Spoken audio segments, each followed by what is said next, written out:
5D and so on.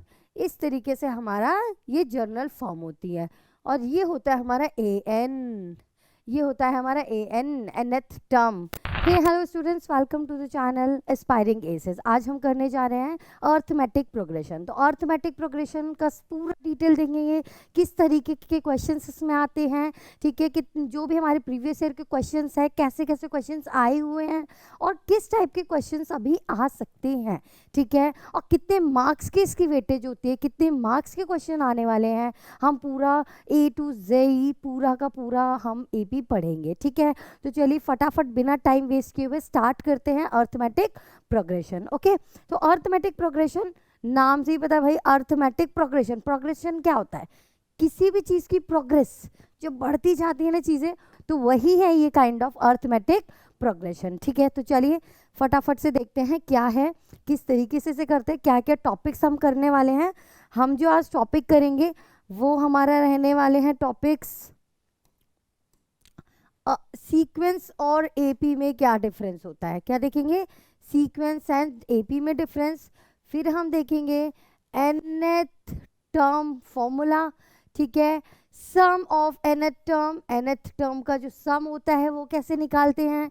NCERT की पूरी coverage होगी भाई, जो भी NCERT के क्वेश्चंस है, इंपॉर्टेंट क्वेश्चंस है, वो सब इसमें आने वाला है।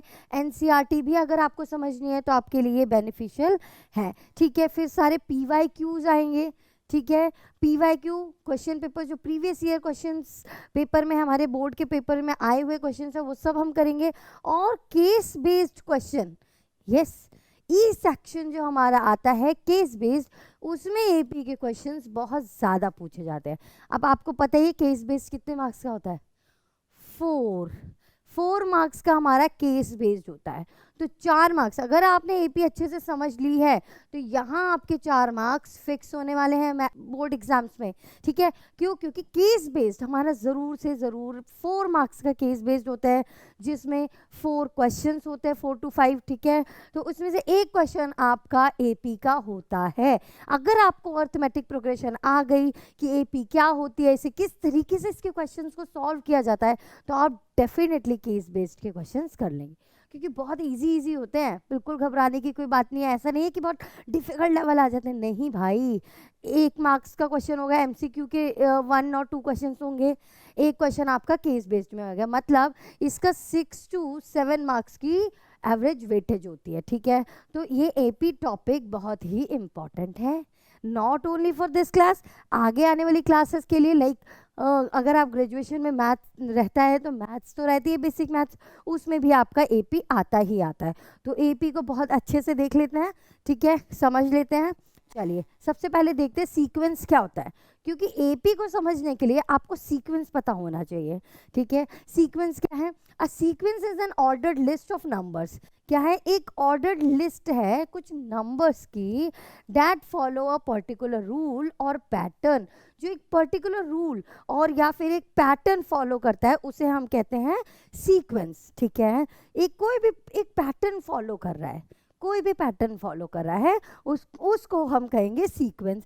Each number in a sequence is called a term, ठीक है। सीक्वेंस में जितने भी नंबर्स होते हैं, जितने भी नंबर्स होते हैं, let's suppose 2 4 6 8 dot dot dot, this is a sequence. क्यों? क्योंकि ये एक पैटर्न फॉलो कर रहा है। और पैटर्न में क्या पैटर्न फॉलो कर रहा है ये, कि भाई देखो यहाँ पे 2 का गैप है, यहाँ पे 2 का गैप है, यहाँ पे 2 का गैप है, एंड सो ऑन, ठीक है। तो इसलिए एक पैटर्न फॉलो कर रहा है। और इसकी ये जो टर्म्स है, वी विल, ये जो नंबर्स है, we will call it term, ठीक है।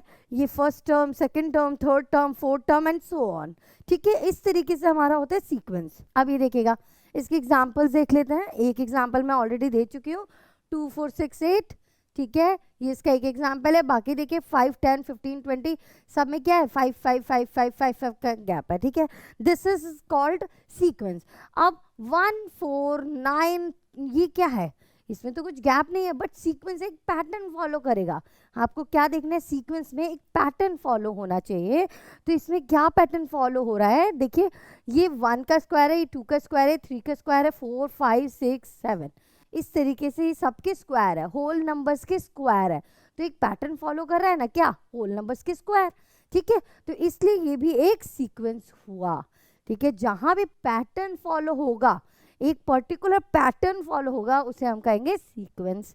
ठीक है, 1 8 27। अब ये क्या है? ये क्यूब है भाई, ये होल नंबर्स का क्यूब है। तो एक पैटर्न फॉलो कर रहा है ना कि सारे होल नंबर्स का क्यूब बैक टू बैक। ठीक है, तो ये क्या हो गए? सीक्वेंस। अब सीक्वेंस और अर्थमेटिक प्रोग्रेशन में क्या डिफरेंस होता है? ठीक है, ये देखते हैं। सीक्वेंस और अर्थमेटिक प्रोग्रेशन में डिफरेंस पहले देखते हैं। टाइप्स ऑफ सीक्वेंस, सीक्वेंस के कुछ टाइप्स होते हैं। ठीक है, ये आपको ज़्यादा मतलब लर्न करने की ज़रूरत नहीं है, बस पता होना चाहिए। ठीक है, सीक्वेंस के दो टाइप्स होते हैं, एक फाइनाइट और एक इनफाइनाइट। फाइनाइट का मतलब सबको पता ही है कि एक फिक्स टाइप का, और इनफाइनाइट जो इनफाइनाइट चले, that is a sequence with a fix number of terms, जिसमें फिक्स टर्म्स है लाइक 2 4 6 8। अब इसके आगे नहीं है। ठीक है, मतलब जहाँ डॉट डॉट नहीं लगा रहे, that is finite. finite means fixed number, infinite a sequence with unlimited terms, जिसमें terms unlimited है, आप उसको डॉट डॉट डॉट डॉट जो लगा देते हैं ना, that is infinite। इसी तरीके से AP में भी finite और infinite हम कह सकते हैं। ठीक है, अब देखिए, अब AP हमारा चैप्टर स्टार्ट होता है यहाँ से। अब AP क्या है? बट AP के लिए आपको ज़रूर से ज़रूर सीक्वेंस पता होना चाहिए। सीक्वेंस और AP में क्या डिफरेंस है? देखिए, arithmetic progression. And arithmetic progression is a sequence of numbers in which the difference between any two consecutive term is constant. This constant difference is called the common difference. ठीक है, this called the common difference। समझ में आया? AP क्या है? AP भी sequence है, लेकिन ये वो सीक्वेंस है in which the difference between any two consecutive term, जो दो कॉन्जिक्यूटिव टर्म्स, आप कॉन्जिक्यूटिव मैं बता चुकी हूँ, फिर से बता देती हूँ। कॉन्जिक्यूटिव मीन्स एक के बाद एक आने वाली टर्म्स। ठीक है, कोई गैप नहीं, जैसे 1 के बाद 2 है एंड देन 3 है, ये नहीं कि 1 के बाद डायरेक्टली 3, नो। ठीक है, कॉन्जिक्यूटिव टर्म्स मीन्स एक के बाद एक आने वाली टर्म, तो उसको हम क्या कहते हैं? उनमें अगर डिफरेंस कांस्टेंट है, एक फिक्स डिफरेंस है सारे ही कॉन्जिक्यूटिव टर्म्स में, तो हम उसे कहेंगे AP। तो हम उसे क्या कहेंगे? AP। लेकिन सीक्वेंस में ऐसा नहीं होता है। सीक्वेंस में जो डिफरेंस है कंसेक्यूटिव टर्म्स का, वो कोई ज़रूरी नहीं है कि वो डिफरेंस कांस्टेंट रहे, कॉमन आए, सेम आए, नहीं। उसमें है एक पैटर्न फॉलो होना चाहिए बस। ठीक है, जस्ट लाइक हमने देखा होल नंबर्स का स्क्वायर, होल नंबर्स का क्यूब, बट वो अर्थमेटिक प्रोग्रेशन है या नहीं है, ये कौन डिसाइड करेगा? ये उन दो नंबर्स का, दो टर्म्स का डिफरेंस डिसाइड करेगा। अगर डिफरेंस सेम आ रहा है, कांस्टेंट है, तो वो अर्थमेटिक प्रोग्रेशन है। अगर डिफरेंस सेम नहीं आ रहा है, तो वो अर्थमेटिक प्रोग्रेशन नहीं है। ठीक है, आपको ये बात समझनी होगी AP होती क्या है। तो अर्थमेटिक प्रोग्रेशन वो सीक्वेंस होते हैं जिनके कॉन्जिक्यूटिव टर्म्स का डिफरेंस कांस्टेंट आए, फिक्स्ड आए, सेम आए। ठीक है, उसे हम कहेंगे अर्थमेटिक प्रोग्रेशन। और इस कांस्टेंट डिफरेंस को हम कहते हैं कॉमन डिफरेंस, जिसको डिनोट किया जाता है D से, इज दैट क्लियर? एक एग्जाम्पल दे देती हूँ। जैसे हमने लिया 2 4 6 8 एंड सो ऑन। ठीक है, अब देखिए 4 - 2 इज 2, 6 - 4 इज 2, 8 - 6 इज 2। तो डिफरेंस क्या आ रहा है? सब में कांस्टेंट आ रहा है, फिक्स्ड। आप इसके लिए वर्ड यूज कर सकते हैं फिक्स्ड। ठीक है, नॉर्मल लैंग्वेज में। तो ये आपका डिफरेंस क्या है? कांस्टेंट है, फिक्स्ड डिफरेंस है। तो अगर डिफरेंस फिक्स्ड है तो हम इसको कहेंगे ये एक AP है। अगर मैं एक पैटर्न ला दूं, लाइक जो हमने लिया था, 1 का square is 1 and then 2 square is 4, 3 square is 9 and 4 square is 16, 5 square is 25 and so on. तो क्या ये एक AP है? चेक करते हैं। 4 - 1 कितना आया बच्चा? 3। 9 - 4 कितना आता है? 5। 16 - 9 is 16 - 9 is 7। तो यहाँ पे जो डिफरेंस आ रहा है, क्या वो फिक्स्ड है? क्या वो कांस्टेंट है? नहीं है, फिक्स्ड नहीं है, कांस्टेंट नहीं है, तो ये एपी नहीं होगा, ये एक सीक्वेंस होगा सिर्फ। बट ये सीक्वेंस के साथ साथ क्या है? एपी है। तो एपी वो सीक्वेंस होते हैं in which the difference between any two consecutive term is constant. जो जितने भी हमारे कॉन्जिक्यूटिव टर्म्स है उनके अगर डिफरेंस कांस्टेंट आए, फिक्स्ड आए तो हम उसे क्या कहेंगे? एपी। अदरवाइज हम उसे एपी नहीं कहेंगे। क्लियर है? क्लियर है इतना सबको, एपी और सीक्वेंस में डिफरेंस? ठीक है, अब चलिए नेक्स्ट देखते हैं एग्जाम्पल्स। ये रहे एग्जाम्पल्स, 1 2 3 4 दिस 2 4 6 8 10, ठीक है, 15 12 9, देखो इनमें क्या डिफरेंस है? सब में 3 3 3 का गैप है, ठीक है। एंड थर्ड एग्जाम्पल देखते हैं, इसमें क्या है? इसमें क्या हो रहा है? -1 -3। तो इसको अगर सॉल्व करेंगे, मतलब इस टर्म में से मैं इस टर्म को सब्ट्रैक्ट कर रही हूँ, इस टर्म में से I am subtracting this term, ठीक है। -1 और -3 को सब्ट्रैक्ट, तो माइनस रहेगा, एंड टर्म क्या थी हमारी? -3 थी, ठीक है। Then -1 + 3 will equals to 2। Difference क्या आया? 2। अब ये दोनों भी देख लेते हैं, 1 -1, तो इसको सॉल्व करेंगे, क्या आएगा? 1 + 1 विच इज 2। डिफरेंस क्या है? 2। अब जरा 3 और 1 का देख लेते हैं, 3 - 1 कितना आया? 2। तो यहाँ पे डिफरेंस क्या आ रहा है? फिक्स्ड आ रहा है ना, कांस्टेंट आ रहा है ना यहाँ पे डिफरेंस। तो ये सारे के सारे क्या हैं? एपी हैं। क्लियर है? डिफरेंस हमारा, जो हमारा डिफरेंस है वो कांस्टेंट आना चाहिए। अगर डिफरेंस कांस्टेंट है तो हम कह सकते हैं कि वो एपी है। अगर डिफरेंस कांस्टेंट नहीं है तो हम बिल्कुल भी नहीं कहेंगे वो एपी है। क्वेश्चन आ जाता है भाई एक मार्क्स में कि बताइए कि दिस इज एन एपी और not, this is an AP और नॉट, ठीक है। तो उसके लिए आपने क्या करना होगा? सिंपल डिफरेंस निकाल दो, ठीक है। 2-3 नंबर्स के, 2-3 कॉन्जिक्यूटिव टर्म्स के डिफरेंस निकाल के देख लो। अगर डिफरेंस सही सेम आ रहा है तो हम उसको क्या कहेंगे? कॉमन डिफरेंस, ठीक है। तो कॉमन डिफरेंस है तो वी कैन से दैट कि वो एपी है। क्लियर? नाउ अब हमारी एपी की कुछ इंपॉर्टेंट टर्म्स, एपी की कुछ इंपॉर्टेंट टर्म्स क्या क्या होती हैं? एपी की important terms, the first term of the AP क्या है? फर्स्ट टर्म को क्या कहते हैं? ए से डिनोट करता है फर्स्ट टर्म को। फर्स्ट टर्म जो हमारी एपी होती है उसे क्या कहते हैं? ए, ठीक है, the first term of the AP. अब दूसरा एक इंपॉर्टेंट टर्म आता है कॉमन डिफरेंस। कॉमन डिफरेंस क्या है? डी, ठीक है। इसको किससे डिनोट करेंगे? डी से। डिफरेंस बिटवीन कॉन्जिक्यूटिव टर्म्स, ये क्या होता है कॉमन डिफरेंस? जितने भी कॉन्जिक्यूटिव टर्म्स हैं उनका डिफरेंस, ठीक है, उनके बीच का difference is D. nth term, ये बच्चे बड़ा सोचते हैं ये क्या है? nth क्या होता है भाई? कुछ नहीं होता है। The term at position n, जो भी हमें लेट्स सपोज का है फिफ्थ पोजीशन की टर्म बताओ तो हम उसे कहेंगे nth टर्म। क्या कहेंगे? nth टर्म, जिसको डिनोट करते an से। किसे डिनोट करते हैं? nth टर्म को an। क्लियर है? लेट्स सपोज मैं बता रही हूँ 2 4 6 8 डॉट डॉट डॉट, ये आ गया n, ये आ गया an, ये हमारी nth टर्म हुई an, ठीक है। अब ये हमें पूछा है an, nth टर्म, जो जितने भी हमारे सीक्वेंस हैं हमने particular term at position n, जो n पोजीशन पे होगी उसे कहेंगे हम an, ठीक है।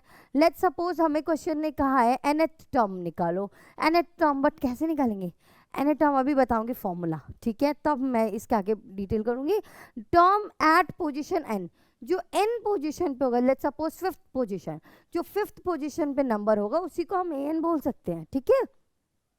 Last term, final term of a finite AP. अगर एपी आपका फाइनाइट है भाई, इनफाइनाइट है तो अनलिमिटेड होगा, ठीक है। बट अगर फाइनाइट है तो उसमें हमारा लास्ट टर्म होगा। इनफाइनाइट में लास्ट टर्म होगा? बिल्कुल भी नहीं, ठीक है। फाइनाइट में हमारा क्या होगा? Last term, final term.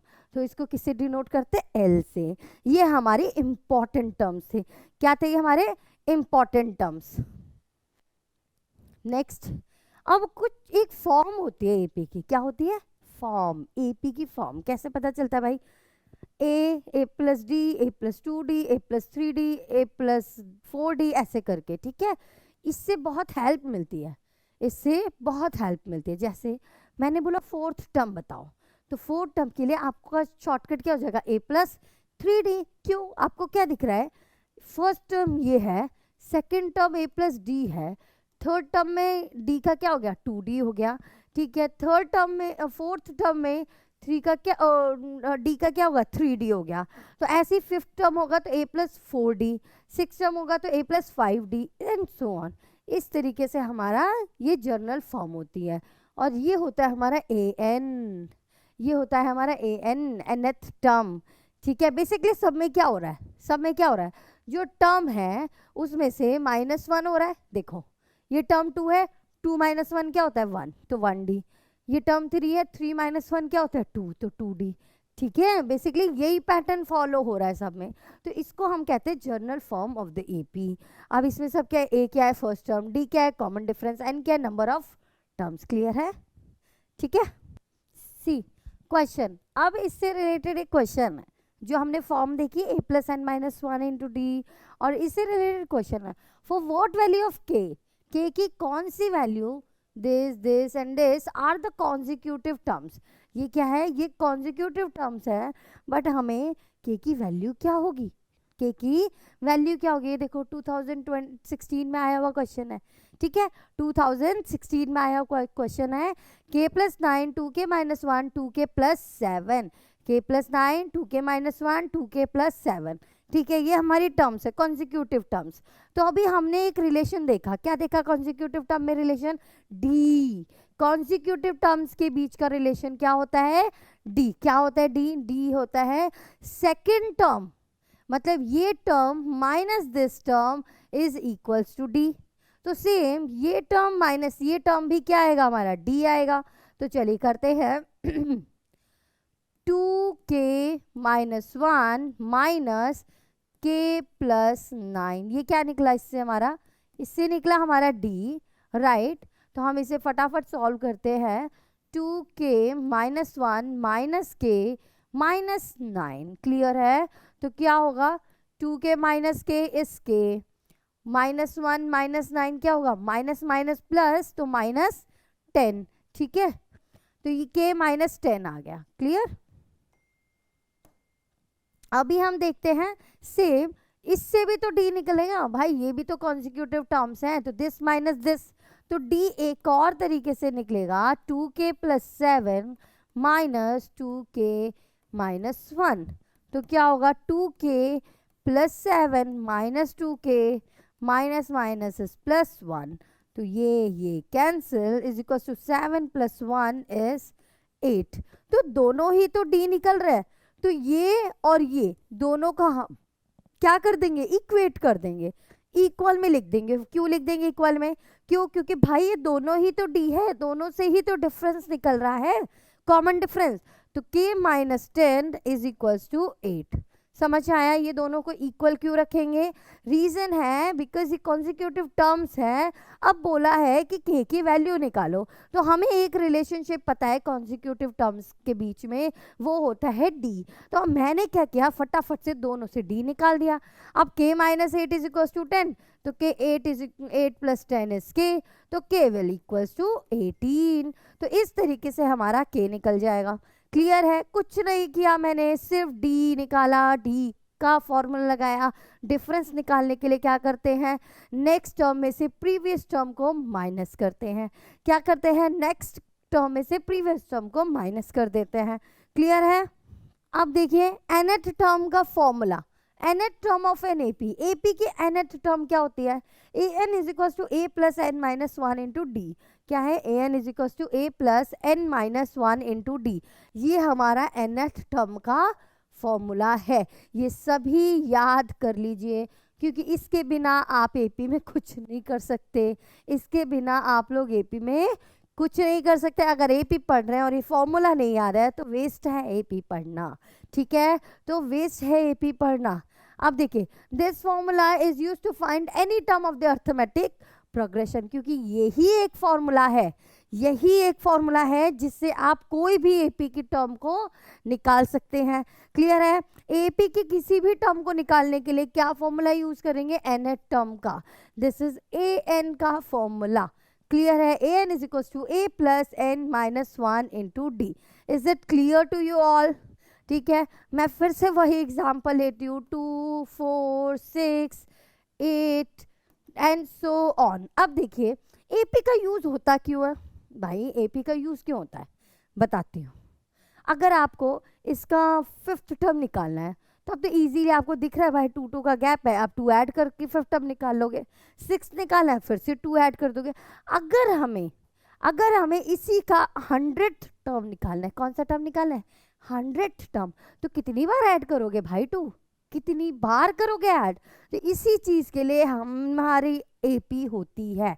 इसी चीज के लिए एपी होती है कि आप बड़े से बड़ा टर्म निकाल सको. हमें क्या करना है? 100th term. ठीक है, अब 100 टर्म में अब +2 +2 +2 100 बार थोड़ी करोगे. तो इसीलिए एपी का यूज होता है. हमें कुछ नहीं करना है, इस फॉर्मूला का यूज करना है और कर देना है. कैसे? देखो, a plus n minus 1 into D. ध्यान से देखना, ये मैं इसकी बिगिनिंग करा रही हूँ, स्टार्टिंग है ये चैप्टर की, और यही स्टार्टिंग एंड तक कैसे बदलेगी आपको भी सब पता चलेगा. ठीक है, तो ए एन. अब यहाँ पे हमें क्या निकालना है? फाइंड, मेरा क्वेश्चन है फाइंड 100th, ओ गॉड, 100th टर्म. मुझे 100th टर्म की वैल्यू निकालनी है कि 100th टर्म पे क्या वैल्यू है. ठीक है, लाइक फर्स्ट टर्म पे 2 है, थर्ड टर्म पे 6 है. ठीक है, वैसे ही 100th टर्म जब आएगी तो उस पे क्या वैल्यू होगी? तो मेरा n क्या हो गया? जो टर्म हमें निकालनी है वो हमारा n हो जाएगा. इसमें पहले हम ये सारी चीजें निकाल लेते हैं कि क्या क्या है. ठीक है, तो इसमें हमारा n हो गया 100. क्लियर है? n 100 कैसे हुआ? क्योंकि हमें 100th टर्म निकालनी है, इसलिए n हो जाएगा हमारा 100. ठीक है, अब a क्या है? a हमने सीखा था ना फर्स्ट टर्म. क्या सीखा था? जो सबसे पहली टर्म होगी उसे हम a बोलते हैं. तो a हमारा हो जाएगा 2, क्योंकि पहली टर्म क्या है भाई? ap की 2, तो इसलिए 2 हो गई a. a क्या हो गया हमारा? 2. अब सेकंड टर्म देखते हैं. अब उसके बाद n पता चल गया, a पता चल गया. अब d मैंने सिखाया है अभी, कॉमन डिफरेंस. तो इनके बीच का 4 - 2 कितना है? 2. 6 - 4 कितना है? 2. तो d कितना हो जाएगा हमारा? 2. तो इस तरीके से a n और d पता चल गए. अब कुछ नहीं, इस फॉर्मूले में पुट कर देंगे. a n की जगह क्या लगा देंगे? 100. मतलब हमें 100th टर्म निकालनी है. इसका मतलब क्या हो जाएगा? हम जो भी निकाल रहे, क्या निकाल रहे हैं? 100th टर्म निकाल रहे हैं. ठीक है, a क्या है? 2 प्लस n क्या है? 100 माइनस 1. d क्या है? 2. ठीक है, तो 2 प्लस 99 मल्टीप्लाई बाय 2. ठीक है, 2 प्लस 9 2 ज़ा 18, 9 2 ज़ा 18, 1 9. तो कितना आ गया? 200. तो 100th प्लेस पे क्या वैल्यू होगी? 200. क्लियर है? 100th प्लेस पे क्या वैल्यू होगी? 200. इस तरीके से हमें an के फॉर्मूला का यूज करना होता है. This is the way to use an formula. Okay, nth term, an का फॉर्मूला मींस nth टर्म का फॉर्मूला, nth टर्म का इस तरीके से यूज होता है. ठीक है, n पता चल गया. n और an में क्या डिफरेंस है भाई? an मतलब 100th पोजीशन पे जो वैल्यू है that is an, that is an. ठीक है, एंड 100 क्या है? n क्या है? n इज द टर्म, कि कौन से टर्म की वैल्यू की बात कर रहे हैं भाई? 100 टर्म की वैल्यू की बात कर रहा है. अब जो वैल्यू है दैट इज an, बट जिस टर्म की बात हो रही है दैट इज n. बच्चे an और n में बहुत ही ज़्यादा कंफ्यूज हो रहे हैं, होते हैं, इसीलिए मैं ये बार बार आपको रिपीट कर रही हूँ. और हर क्वेश्चन में मैं बिगिनिंग में रिपीट करूँगी, क्योंकि बच्चे बहुत ही कंफ्यूज होते हैं an और n में. ठीक है, तो बिल्कुल भी यहाँ कंफ्यूजन की कोई बात नहीं है. क्लियर है? अब आ जाते हैं और इसके क्वेश्चन देखने.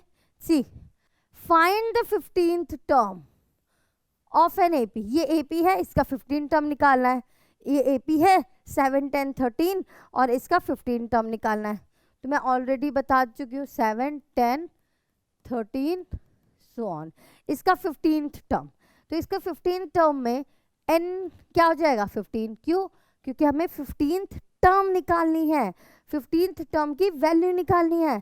तो टर्म क्या है 15, ए क्या हो जाएगा फर्स्ट टर्म जो कि है 7, डी क्या हो जाएगा भाई इनका difference 10 minus 7 is 3, 13 minus 10 is 3, ठीक है। तो डिफरेंस क्या हो गया, कॉमन डिफरेंस 3 हो गया। क्लियर है। अब हमें 15 टर्म बोला है तो फॉर्मूला क्या है हमारा ए एन का। देखो जितनी बार क्वेश्चन करोगे, जितनी बार क्वेश्चन करोगे उतनी बार आप लोगों को फॉर्मूला राइट करना है। क्यों, क्योंकि जितनी बार आप फॉर्मूला राइट करोगे ना आपको याद करने की जरूरत नहीं होगी, वो ऑटोमेटिकली लर्न हो जाएगा, ठीक है। तो ए n is equals to A plus N minus 1 into D. Clear है, क्लियर है ये फॉर्मूला, ठीक है। अब ए एन की प्लेस पे क्या हो जाएगा 15 और ए 7 प्लस एन माइनस 1, एन क्या है हमारा 15 माइनस 1, डी कितना है 3। तो ये हो गया हमारा 7 प्लस 14 मल्टीप्लाई बाय 3, तो 7 प्लस 3 4 ज़ा 12, 3 1 ज़ा 3 4 42, तो ये हो गया 49। तो 15th प्लेस पे जो वैल्यू आएगी वो क्या आएगी 49। अब देखो इसका एक शॉर्टकट भी है, मैंने आपको एक जर्नल फॉर्म बताई थी ना, अभी जर्नल फॉर्म बताई थी ना, उसी का यूज कर लो। देखो क्या बताया था मैंने, डी एक कम हो जाता है, ठीक है। तो 15th टर्म था, तो 15th टर्म था तो हम इसको डायरेक्टली क्या लिख सकते थे, होल्ड ऑन, 15th टर्म था तो हम इसको डायरेक्टली a प्लस 14d भी लिख सकते हैं। क्या लिख सकते हैं, a प्लस 14d। ये मैं इसलिए बता रही हूँ क्योंकि जब बच्चों के पास टाइम कम होता है ना एग्जाम में, क्योंकि मैथ्स का पेपर बोर्ड का लेंदी आता ही आता है, इतना लेंदी आता है कि आपके आते हुए क्वेश्चन छूट जाते हैं। तो इसलिए शॉर्टकट्स है भाई, ये शॉर्टकट्स है, अभी मत अपनाना, पहले प्रैक्टिस कर लो इन फॉर्मूलाज की उसके बाद, ठीक है। तो हम इसको डायरेक्टली a प्लस, तो क्या लिख सकते थे 7 प्लस 14 इंटू डी इज 2, तो ये आ जाता 7 प्लस, इसको मल्टीप्लाई कर देते, अच्छा डिफरेंस 3 था, ओके, तो इसको मल्टीप्लाई कर देंगे 42 इट इज 49, ठीक है। आपका ये स्टेप बच जाता है बस। क्लियर है, क्लियर है सबको कैसे निकालना है। अब देखिए एक और क्वेश्चन गिवन है, क्या है, checking weather a number is a term of AP. अब हमें कैसे चेक करना है कि कोई एक क्वेश्चन है भाई, बोर्ड आपके एनसीईआरटी बुक में भी है और ये क्वेश्चन आ जाता है। क्या क्वेश्चन आता है कि checking weather a number is a term of AP, कि एक नंबर क्या वो एपी का टर्म है या नहीं है, ठीक है। आपको एक एपी दी होगी और उसने पूछा होगा कि एक नंबर देखे कि ये नंबर एपी का टर्म है या नहीं है। कैसे, assume that the given number as A N, पहले हम जो गिवन नंबर है उसको हम ए एन मान लेंगे, ये किसी एन टर्म की वैल्यू है, ठीक है। नेक्स्ट फिर हम फॉर्मूला यूज करेंगे ये वाला, ठीक है। फिर उसके बाद हम इसमें एन के लिए सॉल्व करेंगे, किसके लिए सॉल्व करेंगे, एन। अगर वो नंबर हमारी किसी टर्म, कोई टर्म निकल जाती है उससे, उसके हेल्प से अगर हमारी कोई टर्म निकल जाती है 5 6 7, तो इसका मतलब भाई वो है एपी का टर्म। और अगर नहीं निकलते, अब नहीं निकलती है कैसे निकलेगा, 6.5 निकला, 7 एन निकला आपका 7.5 3.2, तो भी वो हमारा एन मतलब टर्म नहीं होगा एपी का। क्यों, टर्म का मतलब है बैक टू बैक, एक लाइन, जैसे आप लाइन में खड़े होते हैं ना, ये क्यू, तो क्यू में क्या होता है, एक पहला नंबर होता है, फिर दूसरा नंबर होता है, तीसरा नंबर होता है, थर्ड नंबर होता है। क्या उसमें, क्या एक लाइन में 4.5 नंबर होता है, नहीं ना।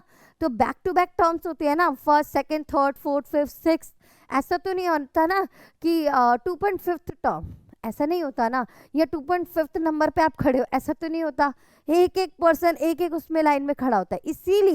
इसीलिए एन कभी भी फ्रैक्शन में नहीं आना चाहिए, एन कभी भी नेगेटिव नहीं आ सकता, ठीक है। क्यों, कोई लाइन है तो कोई लाइन -1 से शुरू होती है, नहीं, कहाँ से शुरू होती है, 0 के बाद से ना, फर्स्ट प्लेस से शुरू होती है, ठीक है। तो इसीलिए एन नेगेटिव नहीं हो सकता, N could not be in decimals, N could not be in fractions, fraction में नहीं हो सकता, डेसिमल में नहीं हो सकता, और नेगेटिव नहीं हो सकता एन। इस बात का ध्यान रखना है, अगर एन आपका वो आ रहा है तो इसका मतलब वो टर्म एपी का टर्म नहीं है। क्लियर है,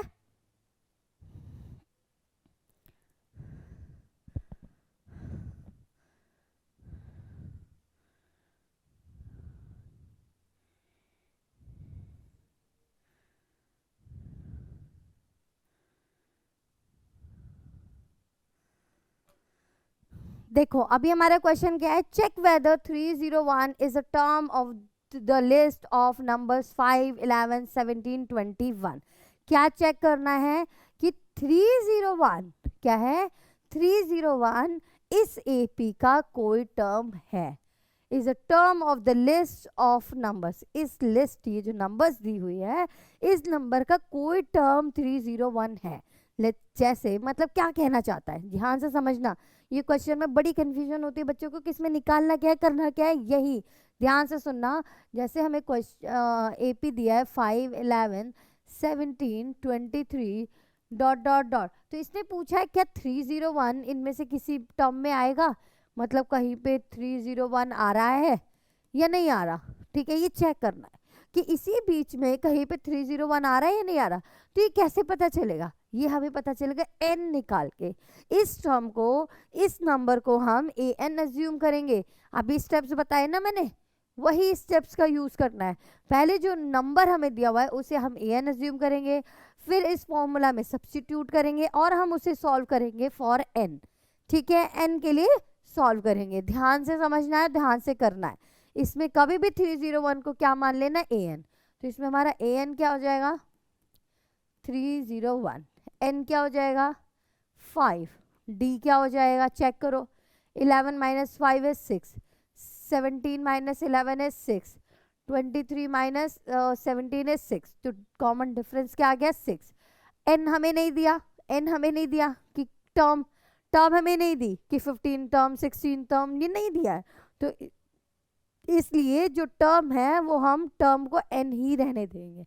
अब इसमें फॉर्मूला लगाएंगे an is equal to a plus n minus 1 into D, ठीक है।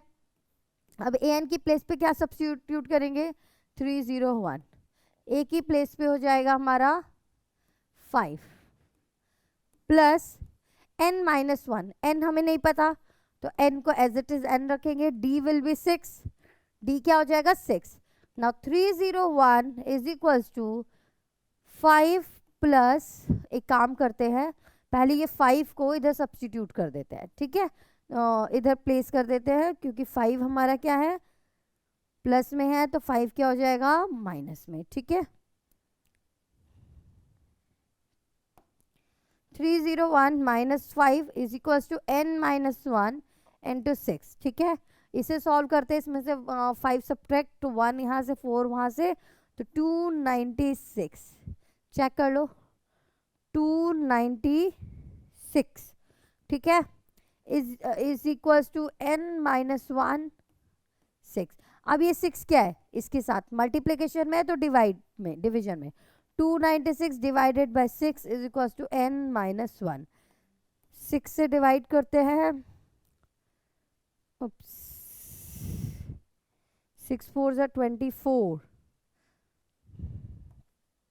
बचा क्या 5, 56, तो 6 की टेबल में 56 तो नहीं आता है, 54 आता है, कुछ रॉन्ग हुआ क्या, चेक करते हैं। 301 माइनस 5, सी 11 माइनस 5 इज 6 और यू गेट 9, 296 करेक्ट है। तो 296 डिवाइडेड बाय, तो ये आया divided by this one is 6, ये 6 है ना, डी हमारा।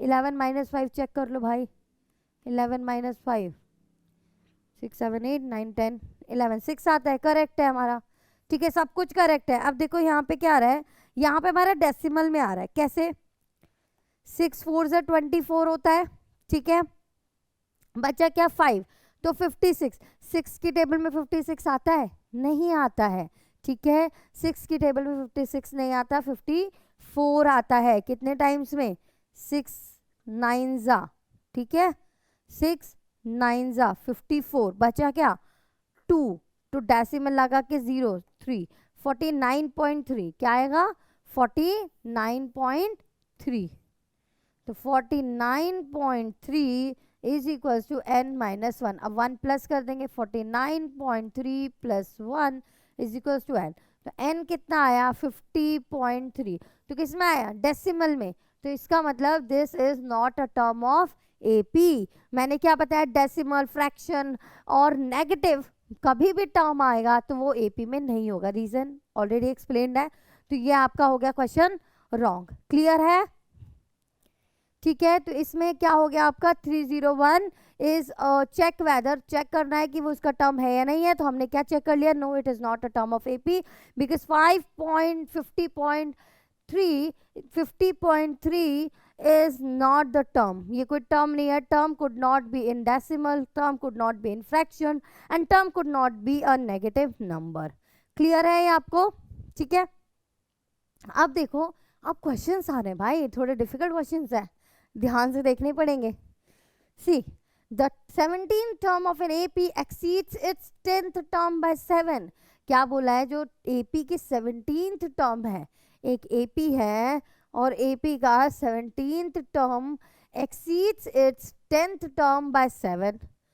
एक काम करते हैं, okay 17th term of an AP exceeds its 10th term by 7। ध्यान से देखना, बिल्कुल ध्यान से। क्वेश्चन क्या कह रहा है, 17 टर्म, एपी का 17 टर्म है तो ए 17 टर्म है ना, तो क्या लिखेंगे ए 17 term exceeds its term 10th term. ये क्या कर रहा है, 10th टर्म को एक्सीड कर रहा है, किससे, 7 से। ध्यान से देखो मैंने क्या बनाया, यही आपको बनाना है अकॉर्डिंग टू द क्वेश्चन, यही देखना है, यही समझना है।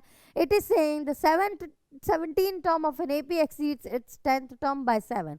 जो 17th टर्म है AP का, AP का 17 टर्म मतलब A17, वो क्या है 10th टर्म को एक्सीड कर रहा है, बढ़ा रहा है, किससे, 7 से। तो A10 + 7। क्लियर है ये? अगर आपका ये क्लियर हुआ तो ही आप आके सॉल्व कर पाएंगे ठीक से।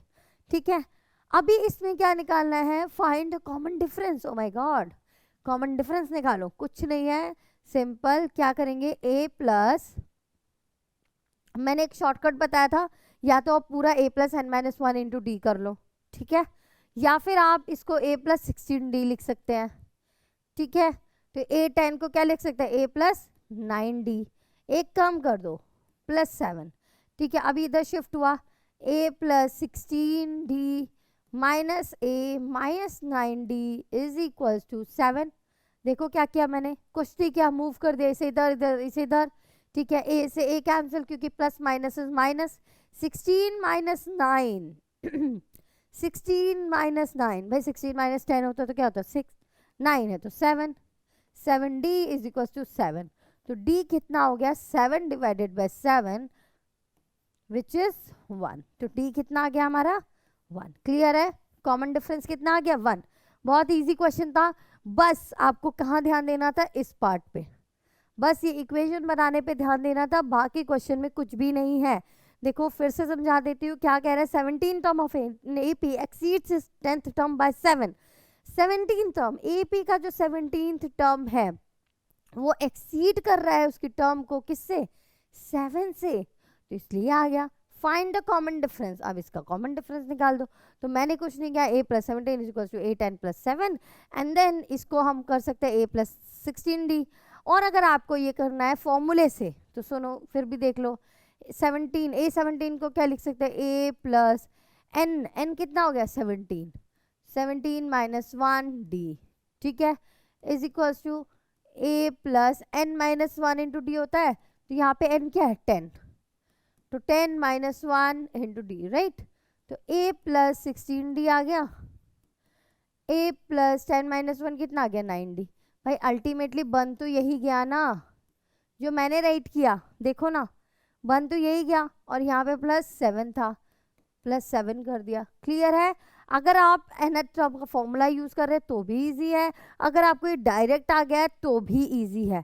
क्लियर है? अब चलते नेक्स्ट क्वेश्चन की तरफ।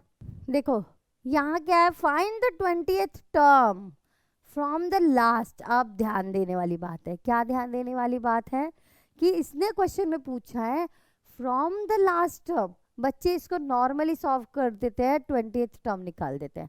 क्या कर देते हैं बच्चे से, नॉर्मली सॉल्व करके 20th टर्म निकाल देते हैं, बट वो बिल्कुल रॉन्ग होगा। क्यों? क्योंकि क्वेश्चन में बोला है from the last, 20th term निकालनी तो है लेकिन शुरुआत से नहीं, आखिरी से। किसे निकालनी है, आखिरी से, लास्ट से। और जो हमने फॉर्मूला सीखा है वो किसका फॉर्मूला है? बिगिनिंग का, स्टार्टिंग से अगर आप कोई टर्म निकाल रहे हो 20 ईयर टर्म 15 टर्म, तो स्टार्टिंग से निकालते हैं ए एन के फॉर्मूले से। लेकिन इसमें क्वेश्चन कह रहा है कि भाई लास्ट से निकालो। किससे निकालो? लास्ट से। A P 3 8 13 dot dot dot 253 क्या बोला? Find the 20th term from the last term of the AP. 20th term निकालिए लेकिन लास्ट टर्म से। तो बिल्कुल इसमें सिंपल सी एक बात करनी है, आप एपी को स्विच कर दो, उल्टा कर दो। क्यों? क्योंकि लास्ट टर्म हो लिया। ये सबसे इजी तरीका बता रही हूँ मैं आपको। स्टार्ट कर देंगे हम हमारी एपी 253 से, ठीक है। फिर इसके बाद अब ध्यान देना, ये क्या था? 3 8, यहाँ पे क्या हो रहा है? प्लस हो रहा है। 3 8 फिर 13, कितना डिफरेंस आया? डिफरेंस पहले इसका निकाल लो। 8 - 3 इज 5, 13 - 8 इज 5, कितना आ रहा है? 5 आ रहा है डिफरेंस, ठीक है। तो 5 5 के डिफरेंस पे यहाँ लिख लो, ठीक है। अब इसमें से 253 में से 5 माइनस कर दो। क्यों? क्योंकि भाई यहाँ पे टर्म तो छोटी होगी ना, स्मॉलर होगी ना। Then 253 - 5, 13 - 5 is 8, 4, 248। टेक्स्ट टर्म क्या निकल गया? 248, ठीक है। एंड ऐसे ऐसे करके लास्ट में हमारा क्या आ जाएगा? 3। लास्ट में क्या आ जाएगा? 3। क्यों?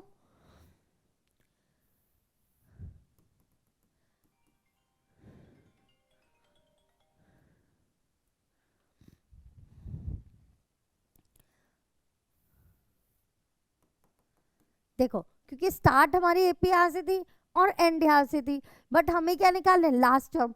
तो इसलिए मैंने क्या किया? एपी को उल्टा कर दिया। तो ये हमारी लास्ट टर्म हो गई, ये हमारी फर्स्ट टर्म हो गई। क्लियर है?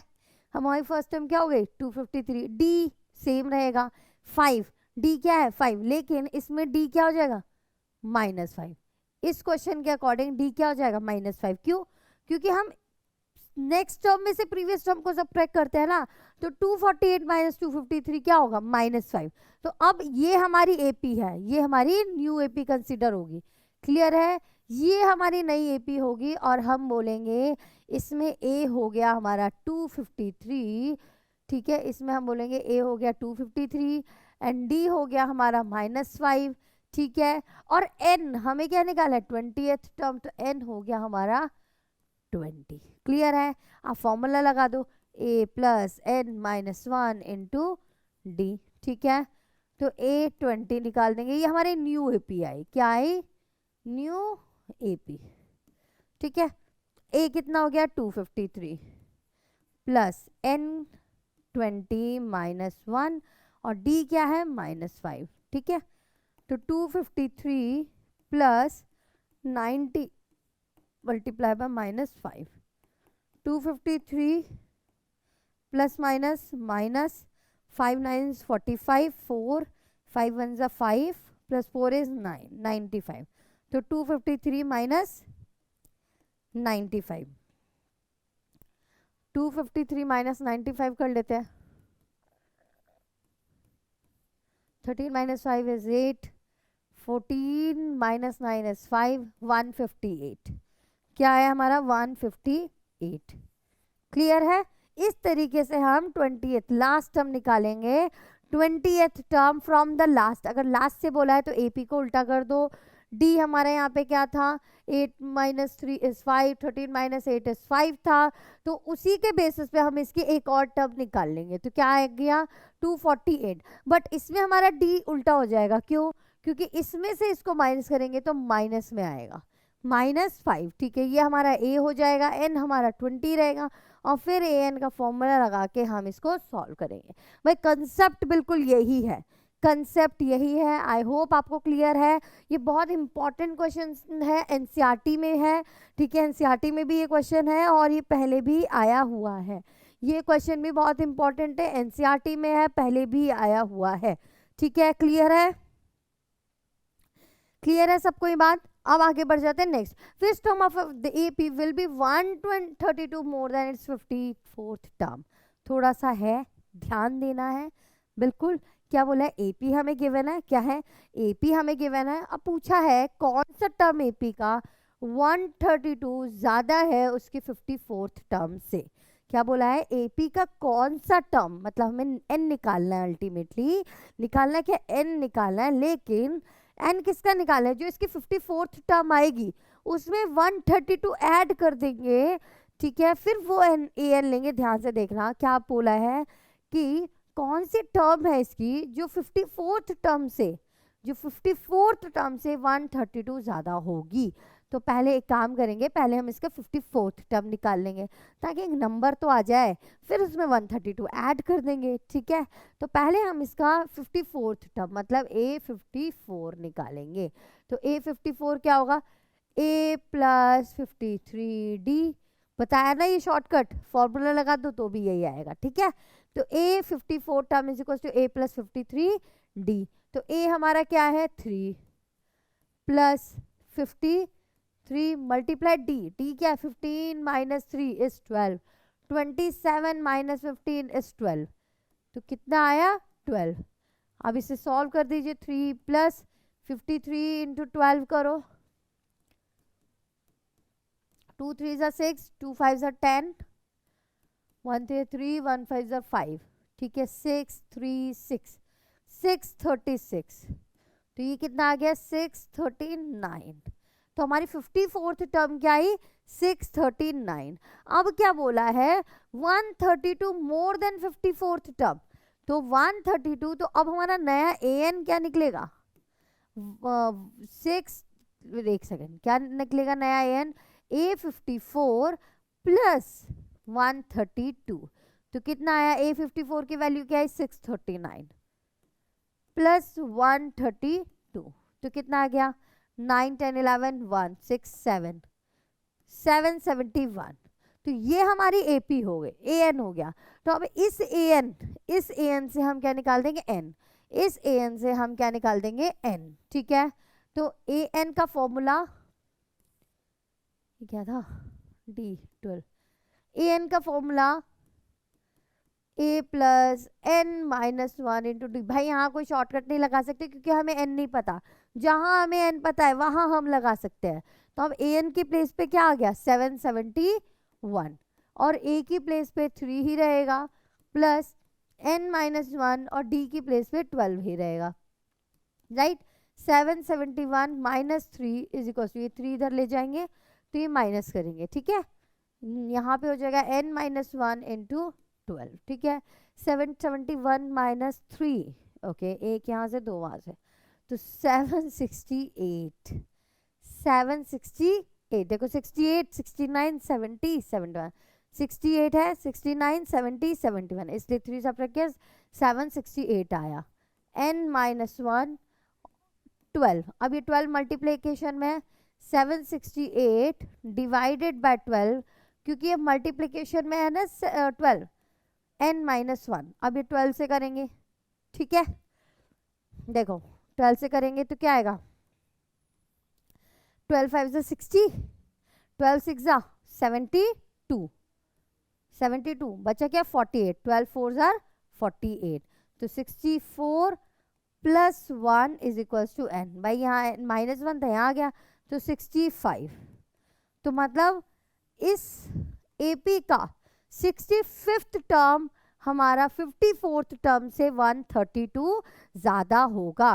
क्या कह रहा है 65th टर्म क्या है हमारा 60, n क्या है 65, मतलब जो 65th टर्म है वो क्या होगी हमारी 54th टर्म में 132 ज्यादा होगी। 54th टर्म का 132 ज्यादा कौन सी होगी 65th टर्म। तो इस तरीके से क्वेश्चन करना होगा। आई होप सबको ये क्लियर है कि क्या कह रहा है इसमें 132 मोर देन 54 टर्म। तो मैंने 54 टर्म निकाली, इसमें 132 ऐड कर दिया, वो हमारी बन गई वैल्यू, किसी एक टर्म की वैल्यू बन गई। बट हमें वो टर्म पूछी है, विच टर्म, हमसे क्या पूछा है भाई कौन सी टर्म, कौन सी टर्म, कौन सी टर्म की जो वैल्यू होगी 54th टर्म की 132 से ज्यादा होगी।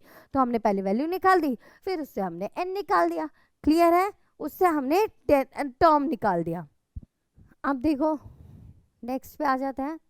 If nth term of the AP is this then it's common difference.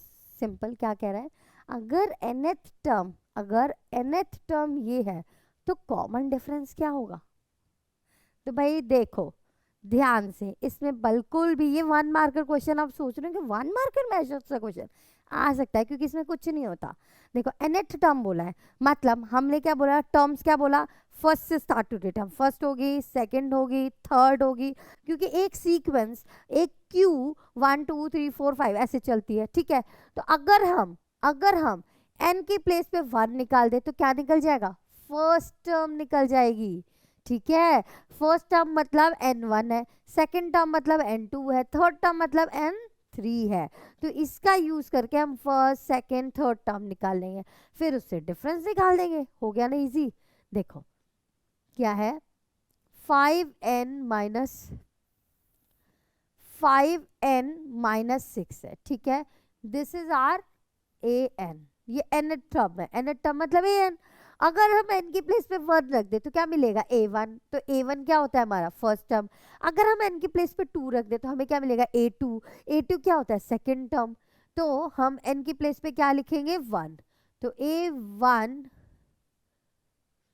क्या हो जाएगा, a1 is equal to 5 1 minus 6। तो a1 क्या हो गया, 5 माइनस 6 विच इज -1। तो a1 क्या होगा, फर्स्ट टर्म -1। अब a2 निकाल देंगे, a2 क्या होगा, 5 multiply by 2 minus 6 which is 10 minus 6।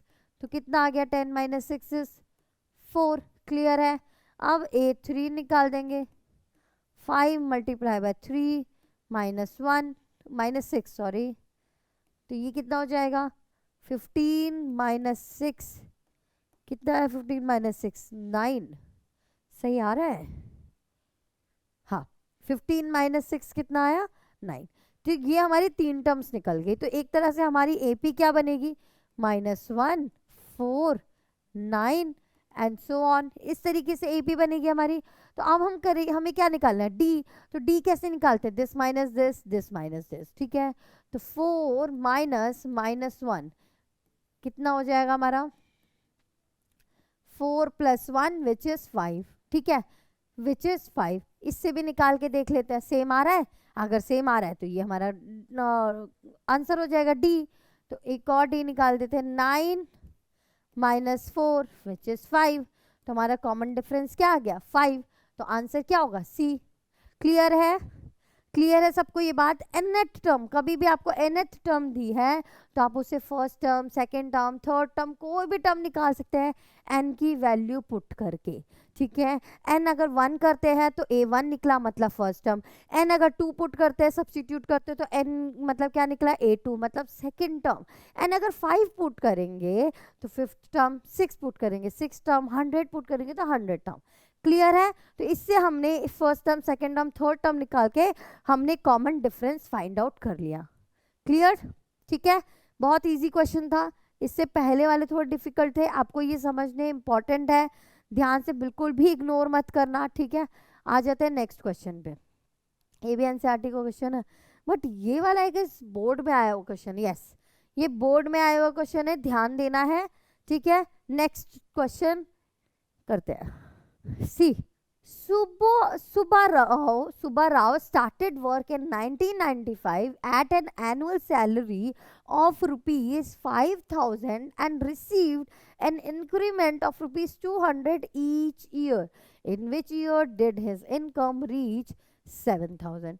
ध्यान से देखना, ये एपी का क्वेश्चन कैसे हुआ ये भी समझने वाली बात है, क्योंकि आप लोगों के एग्जाम में अगर क्वेश्चन आ गया केस स्टडी में तो आपको कैसे पता चलेगा कि भाई ये एपी का क्वेश्चन है, ये किस चीज़ का क्वेश्चन है। ये स्टेटमेंट से पता चलता है, ये इसको स्टेटमेंट को पढ़ने से पता चलता है, समझने से पता चलता है। क्या कह रहा है, उसने जब स्टार्ट किया 1995 में तो सैलरी कितनी थी, 5,000। तो सैलरी कितनी थी, 5,000, ठीक है। अब उसके बाद वो कह रहा है उसको हर बार, हर ईयर 200 रुपीज़ का इंक्रीमेंट मिला। कितने रुपीस का इंक्रीमेंट मिला, 200। तो अगर 1995 में उसकी सैलरी 5,000 थी तो 1996 में उसकी सैलरी कितनी हो गई, 5,200 हो गई। 1993 में क्या हो गई, इसमें भी ऐड हो गया 200, 5,400 हो गया। क्लियर है, ये बात क्लियर है। कि 2200 उसको हर साल इंक्रीमेंट मिल रहा है।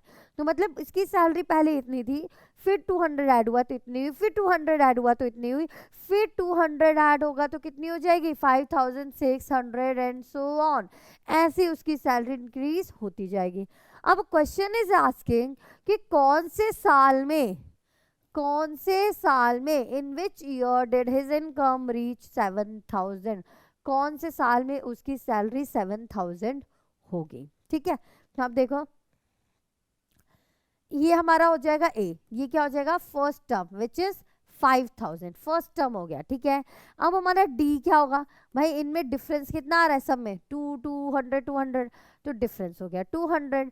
ठीक है, अब इसको हम क्या मानेंगे ए एन, क्योंकि हमारी वैल्यू है, हमसे पूछे कौन सा ईयर, मतलब एन निकालना है, मतलब ये तो इसका फर्स्ट ईयर, मतलब उसने स्टार्ट किसने में किया 1995, तो पहले साल उसकी सैलरी ये थी, दूसरे साल ये थी, थर्ड ईयर ये थी, फोर्थ ईयर ये थी, फिफ्थ ईयर दूसरी होगी, तो वही पूछा है 7000 कब होगी। ठीक है, तो ए एन हमारा कितना है 7000। अब यहाँ सिंपल सा फॉर्मूला लगा देंगे, a is equal to A plus N minus 1 into d. देख रहे हो ये फॉर्मूला हर जगह यूज हो रहा है ना, हर जगह ये फॉर्मूला यूज। यही तो मैं बात बोल रही थी कि भाई ये फॉर्मूले के बिना पूरे एपी में कुछ भी नहीं है, ये फॉर्मूला आपको आना चाहिए। ठीक है, तो ए की प्लेस पे पुट कर देंगे 5000 is equal to A plus N minus 1 into D, sorry this is A N, तो ए एन की प्लेस पे पुट करना है विच इज 7000। ठीक है, इज इक्वल टू ए क्या है 5000 प्लस एन हमें तो पता ही नहीं है, तो एन को ऐसे ही रहने देंगे, डी क्या है 200। ठीक है, तो 7000 ये यहाँ लाएंगे minus 5000 is equal to N minus 1 और मल्टीप्लाई में 200। ठीक है, तो कितना आ गया 2000, ये 200 मल्टीप्लीकेशन में है तो ये आ जाएगा डिवीजन में, 0 से 0 cancel into 10 is equal to N minus 1।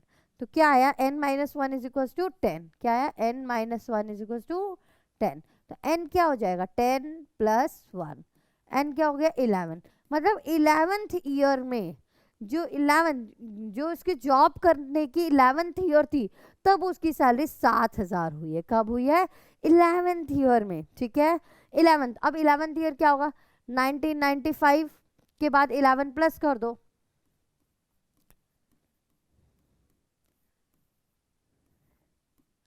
मतलब 2006, मतलब 2006 में उसकी सैलरी 7000 हुई। कब हुई 2006 में उसकी सैलरी 7000 हुई। क्लियर है, इस तरीके से हमने ईयर निकाला कि कौन से ईयर में उसकी जो इनकम है वो 7000 रीच करेगी। क्लियर, ठीक है, चलो नेक्स्ट क्वेश्चन पे आते हैं। ओ नेक्स्ट क्वेश्चन मतलब नेक्स्ट टॉपिक आया हमारे पास, एएन सीख लिया, एएन सीख लिया, एएन क्लियर है। अब हमारा नेक्स्ट टॉपिक है सम। अब हमें अगर टर्म्स दी है तो हमने तो ये तो सीख लिया कि पर्टिकुलर टर्म की वैल्यू क्या होगी, या कोई टर्म है कोई वैल्यू है तो वो कौन सा टर्म होगा। अब हमें सीखना है अगर कोई सीक्वेंस दिया है तो उसका सम क्या होगा, उसका सम क्या होगा वो हम सीखेंगे। Sum of the first n terms of an AP. देखो फॉर्मूला, दो फॉर्मूला है। Formula number 1 s N is equal to n upon 2 A plus N minus 1 into D, ये एक फॉर्मूला है जो सबसे ज्यादा यूज होता है। एक और फॉर्मूला है, अगर आपको लास्ट टर्म दी हुई है एपी में, अगर आपको एपी में लास्ट टर्म दी हुई है तो उसके लिए फॉर्मूला है ये, क्या, S N is equal to N by 2 A plus L, A plus L. ठीक है, सबसे ज्यादा फॉर्मूला कौन सा यूज होता है, फर्स्ट फॉर्मूला। अब इसका एक एग्जांपल छोटा सा देख लेते हैं, जो हम सीक्वेंस कर रहे थे उसी सीक्वेंस को लेके देखते हैं। 2 4 6 8 dot dot dot dot dot, ठीक है, एपी है। बट इसमें बोला है कि भाई अब हमें कोई टर्म वन निकालो, एनेट टर्म वन निकालो। अब हमें आप फॉर्मूला सम निकाल के दिखा दो। सम किसका निकालना है, इसने बोला है फर्स्ट 20 टर्म्स का सम निकाल दो। फर्स्ट 20 टर्म्स का सम, मतलब जो ये टर्म्स हैं 2 4 6 8, इनके जो पहले 20 टर्म्स है उनका सम निकाल दो, ठीक है। S20 निकालना है, क्या निकालना है? 20 टर्म्स का सम। तो फर्स्ट 20 टर्म का सम कैसे होगा? S20, क्या लिखेंगे? Sn is equal to this. तो n क्या हो गया हमारे पास? n क्या हो जाएगा हमारे पास? 20। तो Sn का फॉर्मूला राइट करेंगे n/2 2a plus n-1 into D. तो अब ये टर्म क्या बोल दिया? S20, तो 20/2 2 और a क्या हो जाएगा? a क्या है हमारा? 2। अब a ये सब तो पता चल गया ना, a d n ये क्या होता है, ठीक है। प्लस n कितना हो जाएगा? 20 माइनस 1। n क्या है? 20, क्योंकि फर्स्ट 20 टर्म का सम निकालना है। d क्या है? 4 minus 2 6 minus 2 which is 2। Clear है? इस तरीके से हम फॉर्मूला में सब्स्टिट्यूट करेंगे वैल्यूज। देख लो फॉर्मूले में कैसे, कहाँ पे क्या आएगा। कुछ नहीं है, बहुत इजी है। बार बार फॉर्मूला राइट करोगे अपने आप फॉर्मूला लर्न हो जाएगा। बार बार फॉर्मूला राइट करोगे अपने आप लर्न हो जाएगा। तो S20 कैसे निकलेगा? इज इक्वल टू, इसको सॉल्व कर देंगे, आ गया 10। तो 10 2 2s are 4 plus 19 multiply by 2 10 4 plus 2 9s क्या आया आपका? 38। तो ये हो गया 10 38 प्लस 4 इज 42। तो आंसर आया 420। जो इसका सम होगा 20 टर्म्स तक का वो कितना होगा? 420। इस तरीके से हम सम निकालते हैं, इस तरीके से सम का फॉर्मूला यूज होता है। क्यों सम का फॉर्मूला होता है? कि भाई एक एपी दिया है, उसके कुछ पर्टिकुलर टर्म्स तक आपको क्या निकालना है? सम निकालना है, पूरा का पूरा सम। तो उसके लिए हमारा सम का फॉर्मूला यूज होता है। क्लियर है आपको सम? ठीक है, ओके। तो ये सम का कुछ एग्जाम्पल है। सम का फॉर्मूला आपने देख लिया, क्वेश्चन देख लिया। Find the sum of the first 15 terms. क्या निकालना है? सम फर्स्ट 15 टर्म्स का, जिसमें ए ये दिया, डी। देखो कोई जरूरी नहीं है हर बार आपको एपी दे दें, ठीक है। इस बार इन्होंने और इजी कर दिया। एपी की जगह क्या कर दिया? ए दे दिया एंड डी। क्या कर दिया? ए की वैल्यू दे दी और डी की वैल्यू दे दी, और बोल दिया कि फर्स्ट 15 टर्म्स का सम निकालो। तो मतलब एन क्या हो गया आपके पास? 15 हो गया। ए ऑलरेडी गिवन है, डी ऑलरेडी गिवन है, ठीक है। Find the sum of first 15 terms. तो फर्स्ट 15 टर्म का सम मतलब S15 इज इक्वल्स टू, पहले सम का फॉर्मूला लिख लो, Sn is equals to n/2 2a plus n-1 into D, ठीक है। तो Sn की जगह क्या हो जाएगा? 15, n की प्लेस पे 15/2 and this is 2a। a कितना है? 2 plus n-1, n is 15 -1 into multiply by d is 3, ठीक है। तो सिंपल है, हम कुछ नहीं कर रहे, बस सब्स्टिट्यूट कर रहे हैं फॉर्मूलाज में वैल्यूज को, ठीक है। तो 15/2 डिवाइड नहीं होता है, तो I will keep it like this. 2 into 2 is 4 plus 15 minus 1 is 14 multiply by 3, और इसको सॉल्व करेंगे तो 15/2 आया। 4 प्लस 4 3 ज़ा 12 3 1 ज़ा 3 4, ठीक है। तो ये क्या है? 42। क्लियर? 42 आ गया। 14 मल्टीप्लाई बाय 3 इज 42। अब 42 प्लस 4 इज 46। तो इसको आगे सॉल्व कर लेते हैं। कितना आया? 15/2 46 cancel, it is 15 multiply by 23। तो इसको सॉल्व कर दो। 15 multiply by 23, 5 3s are 15, 5 1s 15, 1 5 2s are 10 11 3 2 5 4 3 3 4 5। तो सम कितना है? 3 4 5 345। क्लियर है? अब एक और क्वेश्चन है, find the sum this to turn 10 terms. मतलब क्या है इसका? इसका क्या मतलब है? ये 10 क्या है?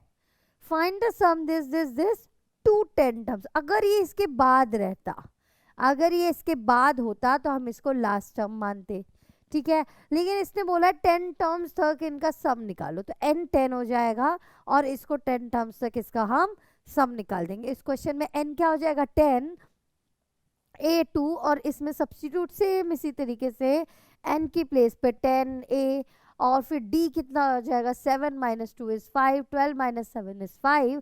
इसको सब्स्टिट्यूट करके हम n क्या निकाल देंगे एस n मतलब s। अब ये देखिए, find the sum of first 20 natural numbers. 20 natural numbers, इसमें ना AP दी है, ना A दिया है, ना D दिया है, कैसे करेंगे? कुछ नहीं करना।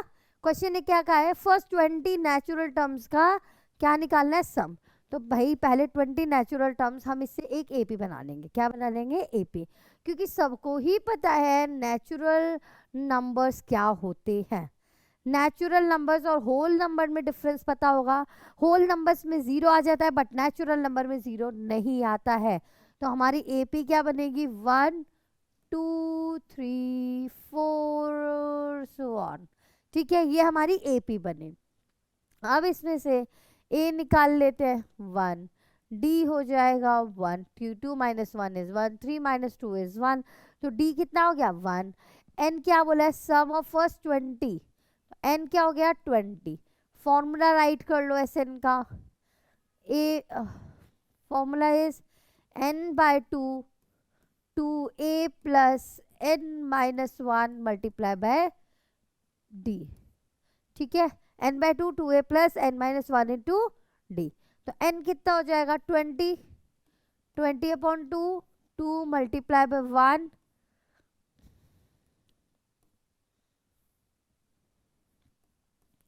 प्लस n कितना है 20, तो 20 माइनस 1 19 और d इज 1। ठीक है, कुछ नहीं किया, सब्स्टिट्यूट कर दिया। मेन पार्ट ये था कि नेचुरल नंबर्स था और हमें क्या बनानी थी, एक AP क्रिएट करनी थी। क्यों? क्योंकि AP क्रिएट करेंगे तभी A मिलेगा, तभी D मिलेगा, राइट। तो AP क्रिएट कर दी, देन ये हो गया 10 10 2 प्लस 19 विच इज 10 21 और 21 मल्टीप्लाई बाय 10 इज 210।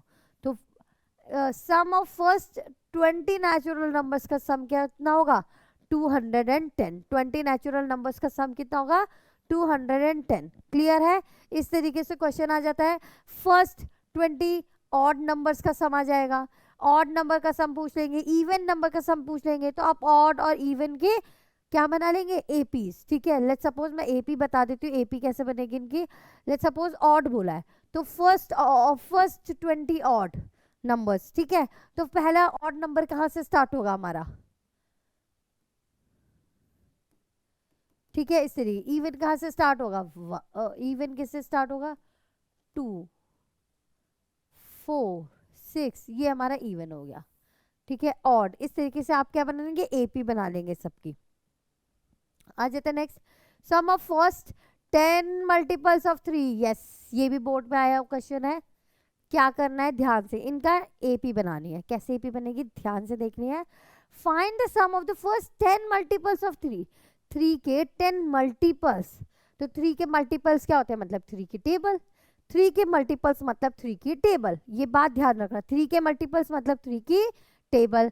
तो AP बना लेते हैं 3 के मल्टीपल्स की, 3 6 9 15 3 6 9 12 15 dot dot dot dot dot. क्या बोला है, फर्स्ट 10 मल्टीपल्स, फर्स्ट 10 मल्टीपल्स के, तो n हो जाएगा आपका 10, A हो जाएगा आपका 3, D हो जाएगा आपका 3। कैसे, सब में कितने का गैप है 3, मल्टीपल्स किसके 3 के, ध्यान रखना है। 11 के मल्टीपल्स होंगे तो 11 का टेबल्स 11 22 33 ऐसे, ठीक है, जिसके भी मल्टीपल्स होंगे उनका ये टेबल आ जाएगा। क्लियर है? अब Sn का फॉर्मूला भाई बार बार लिखो, जितनी बार लिखोगे उतनी बार याद हो जाएगा आपको, आपको अलग से लर्न करने की जरूरत नहीं पड़ेगी।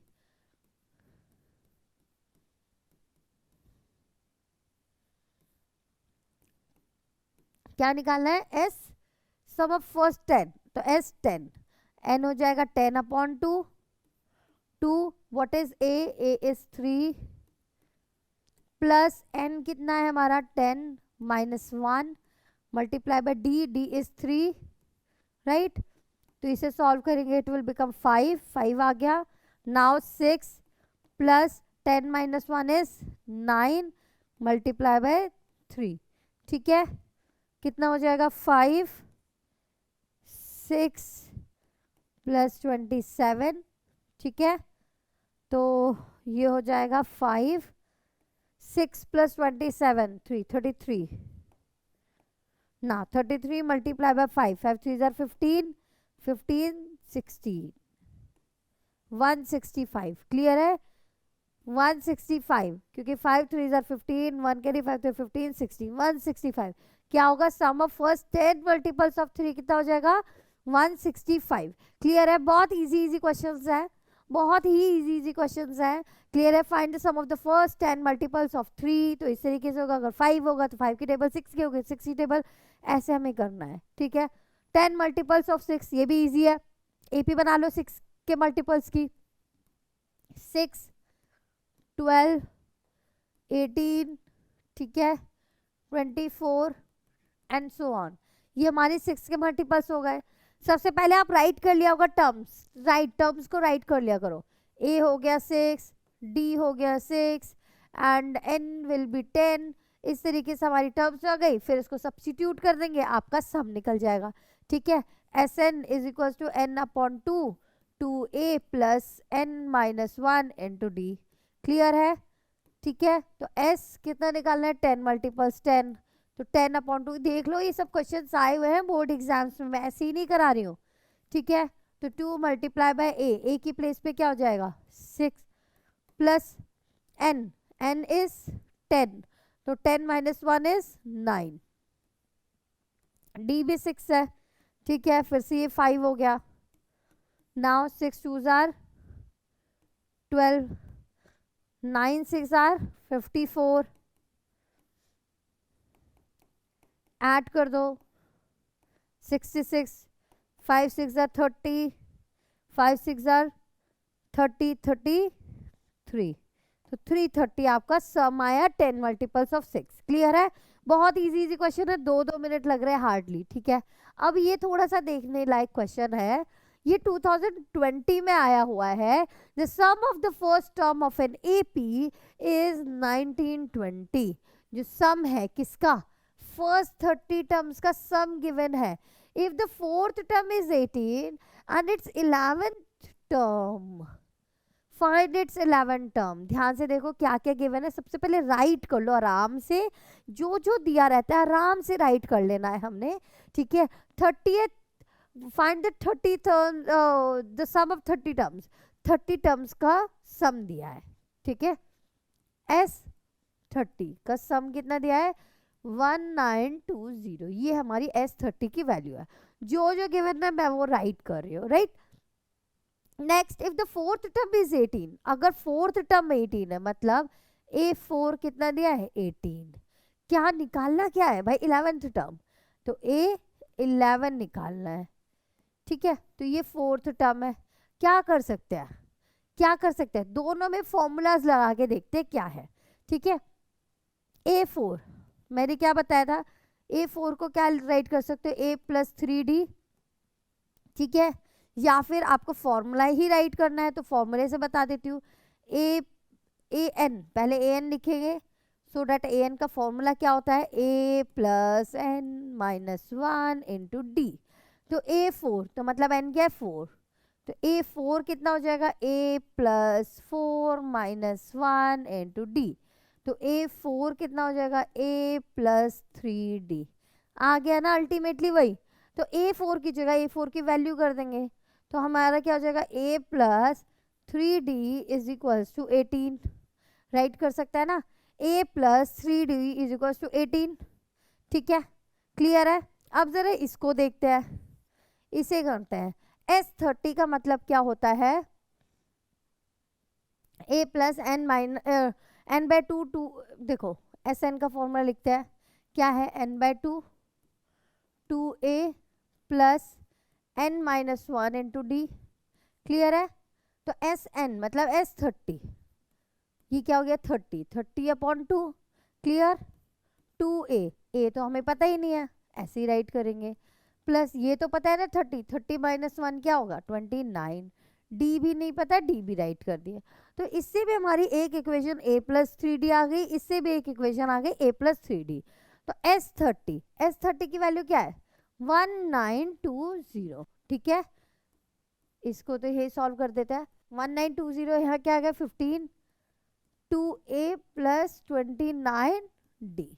यहाँ तक क्लियर है सबको, क्लियर है सबको, यहाँ तक मैंने कुछ नहीं किया, बस यहाँ पे इसका फॉर्मूला, यहाँ पे इसका फॉर्मूला लगा दिया, उससे मैंने a और d के फॉर्म में एक इक्वेशन निकाल दी, ठीक है। इसमें भी हम ऐसे ही करने वाले हैं, ये 15 मल्टीप्लिकेशन में है तो यहाँ डिवीजन में आ जाएगा, ठीक है। बचेगा क्या 2a + 29d, ठीक है। अब इसे चेक करते हैं डिवाइड करके क्या हो रहा है, ये डिवाइड, या फिर आप इसे क्या कर सकते हो, ए की वैल्यू अभी करते हैं, देखो 5 3 जार 15 और कितना बचा 4 42, 5 8 जार 40, 5 4 जार 20, ठीक है। तो ये आया 5 से, तो कितना आया 384 divided by 3 is equal to 2a + 29d। इसको डिवाइड कर देंगे 3 से, 3 1 जार 3, 3 2 जार 6, कितना बचे 24, तो 3 8 जार 24, तो 128 is equal to 2a + 29d। अब देखो क्या कर सकते हैं, यहाँ से आप a की वैल्यू निकाल सकते हो ना, 18 - 3d, d के टर्म्स में a की वैल्यू आई, a is equal to 18 - 3d, तो यहाँ पे सब्स्टिट्यूट कर देंगे ना a की वैल्यू, राइट, a की वैल्यू को वहां सब्स्टिट्यूट कर देंगे। देखो क्या है हमारा 128 is equal to 2a + 29d, 128 is equal to 2a + 29d, 128 is equal to 2, a की वैल्यू सब्स्टिट्यूट करेंगे 18 - 3d, क्या करेंगे 18 - 3d + 29d। इसको थोड़ा सॉल्व करते हैं, 128 इज इक्वल टू 2 को मल्टीप्लाई करते हैं 18 से, ठीक है, 2 8 आर 16, 2 1 2, 36 माइनस 6d + 29d, तो ये हो गया 128 इज इक्वल टू 36। ये दोनों सॉल्व करेंगे, 29 - 6 कितना होगा 23, 20 + 23d, ठीक है। इसको इधर करते हैं, 128 - 36 इज इक्वल टू 23d। तो 128 में से 36, 8 - 6 is 2 and 12 - 3 is 9 is equal to 23d। तो d कितना आ जाएगा आपका 92 डिवाइडेड बाय 23। क्यों भाई 23 यहाँ पे क्या था डिवीजन में, मल्टीप्लिकेशन में तो डिवीजन में, तो 23 को चेक करते कितने टाइम्स में आएगा, 23 4 से करके देखिए, 4 3 ज़ा 12, 4 2 ज़ा 8 9, तो कितने टाइम्स गया 4 टाइम्स, तो d की वैल्यू क्या आ गई हमारी 4। समझ आ रहा है थोड़ा सा भाई, थोड़ा कॉम्प्लिकेट क्वेश्चन है मैं समझ रही हूँ, लेकिन बोर्ड में आया है तो करना तो पड़ेगा, ठीक है। क्वेश्चन मैंने क्या किया फिर से थोड़ा सा एक्सप्लेन कर देती हूँ। ये मेरा फर्स्ट है, ये सेकंड है और ये थर्ड वन है। देखो क्या क्या मैंने क्वेश्चन दिया था, फर्स्ट 30 टर्म्स का एपी 30 टर्म्स एपी के फर्स्ट सम दिया था, तो S30 हो गया ये, S30 हो गया ये। इसके बाद हमें फोर्थ टर्म दिया था 18, A4 18 हो गया, मैंने फोर्थ टर्म को ओपन कर दिया, क्या an is equal to a + n - 1 into d, n क्या था 4, तो a + 3d, a4 क्या हो जाएगा a + 3d, तो a + 3d को हम क्या लिख सकते हैं 18। तो इससे मैंने क्या की a की वैल्यू निकाल दी, क्या किया इससे मैंने a की वैल्यू निकाल दी, ठीक है, a की वैल्यू निकल गई, क्या निकल गई a की वैल्यू 18 - 3d। अब हमने क्या किया इस a की वैल्यू को संभाल के रखा, फिर हमने ये ओपन किया, ये जो S30 था ना ये यहाँ ओपन किया सम के फॉर्मूले से, ठीक है। तो यहाँ भी a और d के फॉर्म में ही, d के टर्म्स में ही वैल्यू आ रही है, तो मैंने यहाँ a की वैल्यू सब्स्टिट्यूट कर दी, ठीक है, यहाँ पे a की वैल्यू, पहले इसको थोड़ा सिंप्लीफाई किया, सिंप्लीफाई करने के बाद a की वैल्यू यहाँ सब्सिट्यूट कर दी 18 माइनस 3d, और फिर इसको ये सॉल्व, इससे ये, फिर इसको सॉल्व करते गए और हमारी d की वैल्यू आ गई 4। जैसे ही d की वैल्यू आ गई, हम इस d की वैल्यू को अगर यहाँ डाल देंगे, यहाँ पुट कर देंगे, तो क्या आ जाएगी हमारी a की वैल्यू। अगर इस d की वैल्यू को यहाँ सब्सटीट्यूट कर देंगे तो क्या आ जाएगी a की वैल्यू। तो मैं फटाफट a की वैल्यू फाइंड आउट कर रही हूँ। क्यों कर रहे हैं हम a और d, क्योंकि हमें 11 टर्म निकालना है भाई, 11 टर्म निकाले इसलिए। तो क्या हो जाएगा, a is equal to 18 minus 3d था, तो a is equal to 18 minus 3, d कितना है हमारा 4, ठीक है। a is equal to 18 minus 12, a is equal to 6, a कितना आ गया 6, और d कितना आया है 4, ठीक है। अब हम यहाँ पे 11 टर्म निकालेंगे, तो a 11 मैंने शॉर्टकट बताया, a प्लस 10d राइट कर सकता है, तो a 6 प्लस 10 मल्टीप्लाई बाय 4 आया है ना d, तो 6 प्लस 40 विच इज 46, तो 11 टर्म हमारा क्या आ रहा है 46। क्लियर है, a 4 दिया था, 11 टर्म हमारा आ गया 46। क्लियर है, ठीक है। मैंने कुछ नहीं किया बहुत कुछ, बट क्वेश्चन के अकॉर्डिंग ही किया, कुछ अपनी तरफ से एड ऑन नहीं किया है, ठीक है।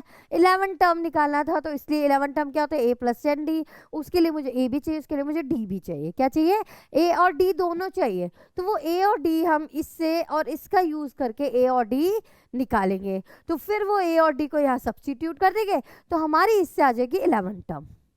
क्लियर है, चलो नेक्स्ट क्वेश्चन देखते हैं। नेक्स्ट क्या है, next topic, next question, if the sum of the first n terms of an AP is 2, if the sum of first n terms of an AP is 2m square plus 3m, then its second term is, क्या बोला है, अगर सम m terms का, if the sum of first m term का sum दिया है ये, ठीक है, m टर्म्स का सम ये दिया है, तो भाई इसकी सेकंड टर्म क्या होगी, बस ये समझने वाली बात है, ठीक है।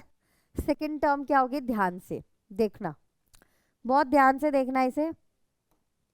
an वाले में मैंने बता दिया, जब n1 पुट करोगे तो फर्स्ट टर्म निकलेगी, 2 पुट करेंगे फर्स्ट सेकंड टर्म निकलेगी, लेकिन सम में क्या है, सम में अगर आप m पुट करोगे, इसकी वैल्यू m की 1, तो फर्स्ट टर्म का सम निकलेगा, किसका निकलेगा, फर्स्ट टर्म का सम। 2 पुट करेंगे तो 2 टर्म्स का सम निकलेगा, 3 पुट करेंगे तो 3 टर्म्स का सम निकलेगा। ध्यान से सुनना, क्या बोला मैंने, अगर मैं m की वैल्यू 1 सब्स्टिट्यूट करती हूँ तो क्या निकलेगा, फर्स्ट टर्म का सम निकलेगा। क्यों, क्योंकि ये हमें सम दिया है, क्या दिया है, sm दिया है, सम क्या दिया है 2m स्क्वायर प्लस 3m, ये हमें सम गिवन है, राइट, ये हमें क्या गिवन है, सम। तो अगर मैं 1 पुट करूंगी तो फर्स्ट टर्म का सम निकलेगा, तो क्या हो जाएगा 2, 1 का स्क्वायर प्लस 3, 1, ठीक है। तो फर्स्ट टर्म का सम क्या है, 2 प्लस 3 विच इज 5। अब एक बात बताओ, जरा एक बात बताओ, अगर मेरी AP है 2, 4, 6, 8, तो फर्स्ट टर्म का सम क्या आएगा, फर्स्ट टर्म का सम तो फर्स्ट टर्म ही आएगा ना, क्या आएगा, फर्स्ट टर्म का सम फर्स्ट टर्म, और सेकंड 2 टर्म्स का सम क्या आएगा, ये प्लस ये, 2 टर्म्स का सम क्या आएगा, ये प्लस ये, मतलब 6 आएगा, ठीक है। अगर इस 6 में से मैं फर्स्ट टर्म माइनस कर दूं तो मेरी सेकंड टर्म आएगी। लॉजिकली देखो, मैं लॉजिक बता रही हूँ, बहुत ध्यान से समझना है इस बात को, फिर से बोलती हूँ, ध्यान से समझो। अगर 1, 2, 3, 4 दिस ये AP है, ठीक है, तो फर्स्ट टर्म का सम क्या होगा, वही आएगा, तो मतलब S1 को हम कह सकते हैं A1, S1 को क्या कह सकते हैं, A1। क्यों, क्योंकि किसी भी AP का, किसी भी उसका अगर फर्स्ट टर्म का सम निकालेंगे तो वही टर्म आ जाएगी, ठीक है। लेकिन अगर 2 टर्म्स का निकालेंगे S2, तो S2 क्या होगा, S2 क्या होगा, सेकेंड टर्म और फर्स्ट टर्म को ऐड करके होगा, S2 क्या निकलेगा, सेकेंड टर्म, S2 क्या होगा, A1 प्लस A2, क्या होगा, S2 क्या होगा, A1 और A2 को ऐड करने पे S2 आएगा। अगर हम 2 सब्स्टिट्यूट, समझ में आया सम S2 क्या होता है। अगर हम इसमें A2 की A1 की वैल्यू डाल दे, तो हमें S2 में से अगर मैं A1 माइनस कर दूं तो मुझे क्या मिल जाएगा, A2। अगर मैं S2 में से A2 सब्ट्रैक्ट कर दूं, आई विल गेट A2, मतलब सेकेंड टर्म। ध्यान से देख लो, ये जो लॉजिक बताया बहुत ही इंपॉर्टेंट है, बहुत ही इंपॉर्टेंट है, क्योंकि एनसीईआरटी में भी इसके 2 क्वेश्चंस गिवन है, 2 क्वेश्चन, और एग्जाम्स में भी आता है ये क्वेश्चन, ठीक है। ये बहुत ही देखो आया ही हुआ है, एग्जाम का ही क्वेश्चन है, तो ध्यान से देख लो ये कंसेप्ट में क्या बता रही हूँ। फिर से बोल रही हूँ, S1 A1 के इक्वल होगा। S2 का मतलब क्या है, 2 टर्म का सम, और 2 टर्म कोई भी 2 टर्म नहीं होगी, स्टार्टिंग की 2 टर्म का सम, राइट। और S3 अगर बोलेंगे तो स्टार्टिंग के 3 टर्म्स का सम, राइट। तो हम क्या कह सकते हैं, अगर S2 में से मैं A1 को सब्ट्रैक्ट कर दूं तो आई विल गेट A2, ठीक है। यही हम यहाँ करेंगे। अब मैंने S1 तो निकाल लिया, ठीक है, तो मेरा क्या हो जाएगा, S1 is equal to A1 है, ठीक है। तो मेरा A1 कितना आ गया, A1 भी 5 आ गया, राइट। अब मैं जरा S2 निकालूंगी, क्यों, देखो बताती हूँ। S2 मतलब M की प्लेस पे 2 पुट करना, 2 सब्स्टिट्यूट, ठीक है। तो S2 कितना हो जाएगा, 2 का स्क्वायर इज 4 प्लस 6, ठीक है। 2m स्क्वायर प्लस 3m था ना, इसलिए now 8 plus 6 is equal to होता है 14। कितना होता है, 14। तो मेरा 2 टर्म्स का जो सम आया, 2 टर्म्स का जो सम आया वो कितना आया, 14 आया। मतलब मेरी AP है सपोज ये, फिर ये, फिर ये, ऐसे करके AP है, ठीक है। तो ये टर्म तो मुझे मिल गई फर्स्ट, क्योंकि S1 A1 के इक्वल होगा, तो ये तो मेरा मिल गया 5, राइट। अब जो मेरा S2 आया, मतलब ये जो मेरा 14 आया, वो ये और ये दोनों को प्लस करके आया है, इन दोनों को प्लस करके क्या आया मेरा 14, ठीक है। अगर मैं 14 में से इसको माइनस कर दूं तो आई विल गेट दिस, ठीक है। तो मुझे मिल जाएगा। अगर मैं S2 में से A1 को माइनस कर दूं, क्यों, क्योंकि मेरा S2 क्या बनेगा, S2 मतलब पहले 2 टर्म का सम, S2 मतलब A1 प्लस A2, मतलब फर्स्ट टर्म और सेकंड टर्म को मिला के उनका जो सम आएगा वो आएगा हमारा S2, ठीक है। तो मेरे पास S2 की वैल्यू आ गई 14, A1 की वैल्यू आई हैव 5, तो मैं A2 निकाल लूंगी ना, ऐसे क्या निकालूंगी, A2 को इधर रख देंगे, 14 minus 5 is equal to A2, तो A2 मेरा आ जाएगा 14 माइनस 5 इज 9, तो A2 क्या आ गया मेरा 9। क्लियर है, सेकंड टर्म कैसे निकाला है मैंने, ये हमारा आंसर होगा, ठीक है। सेकंड टर्म कैसे निकाले, क्लियर है। अगर थोड़ा सा भी डाउट है डोंट वरी, नेक्स्ट क्वेश्चन फिर करेंगे, इसी से रिलेटेड है, और वो क्वेश्चन में ये रहा, देखो इसी से रिलेटेड है। वो नहीं आया तो इसको करते हैं, इसको करने से आ जाएगा आपको, ठीक है। तो चलिए स्टार्ट करते हैं। सी देखो क्वेश्चन क्या है, क्वेश्चन क्या है फटाफट से देखते हैं। If the sum of the first n terms of an AP is, if the sum of first n terms of an AP is, sum दिया है एन टर्म्स का, ये रहा। What is the first term, first term क्या होगा, that is S1, कि होगा या नहीं होगा, इन्होंने हिंट भी दे दिया है। What is the sum of the first 2 terms, first 2 terms का सम क्या होगा। What is the second term, second term क्या होगा। भाई बहुत सारे बेसिक से क्वेश्चन इन्होंने पूछ लिए हैं। ये क्वेश्चन पूछने का कंसर्न सिर्फ इतना है, सो डैट कि आपको पता चल जाए S1 क्या है, S2 क्या है, सम 1 सम 2 क्या होता है, और S1 A1 ही होता है, ये सारी चीज़ें आपको पता चल जाएगी, ठीक है। फिर थर्ड टर्म में निकालनी है, और tenth term and the nth term, ठीक है। चलो करते हैं, एक ही क्वेश्चन में बहुत सारे क्वेश्चंस हैं, ठीक है। ये एनसीईआरटी का क्वेश्चन है, तो बहुत अच्छा क्वेश्चन है एनसीईआरटी का, क्यों, क्योंकि इस जो एग्जाम में क्वेश्चन आएंगे वो इतने सारे एक साथ नहीं पूछेंगे, कभी नहीं पूछेंगे एग्जाम में इतने सारे एक साथ, लेकिन वो ब्रेक कर करके पूछते हैं। कभी फर्स्ट 2 टर्म का सम तो नहीं पूछेंगे, सेकंड टर्म पूछ लेंगे, ठीक है। तो उसके लिए आपको ये सारे बेसिक जो क्वेश्चन पूछे हुए सब आने चाहिए, ठीक है। एक ही क्वेश्चन में एनसीईआरटी ने सारा का सारा आपको एक्सप्लेनेशन दे दिया है। देखो कैसे, सम दिया है SN, मतलब n टर्म्स का सम दिया है, क्या है 4n माइनस n स्क्वायर, ठीक है, 4n माइनस n स्क्वायर। तो अब फटाफट से फर्स्ट टर्म पूछा है, तो मैंने क्या बताया, अगर आपकी कोई फर्स्ट टर्म है, ठीक है। तो फर्स्ट टर्म का अगर सम है तो वही आपकी फर्स्ट टर्म होगी, क्योंकि भाई फर्स्ट टर्म का क्या सम निकलेगा, कुछ भी नहीं, वही निकलेगा। तो S1 इज इक्वल्स टू क्या होता है हमारा, A1 होता है। तो हम क्या कर लेंगे, S1 निकाल लेंगे। S1 कैसे निकालेंगे भाई, n की प्लेस पे 1 पुट करके, s की प्लेस पे 1 सब्स्टिट्यूट करके हम S1 निकाल लेंगे। तो s की प्लेस पे 1 सब्स्टिट्यूट किया 4, और n की प्लेस पे 1 माइनस 1 का स्क्वायर, तो S1 हमारा आ जाएगा 4 माइनस 1, क्योंकि 1 का स्क्वायर 1 ही होता है। तो S1 आ गया हमारा 3। ठीक है, तो फर्स्ट टर्म का सम आ गया 3, मतलब फर्स्ट टर्म आ गई हमारी 3। फर्स्ट टर्म क्या आ गई हमारी 3।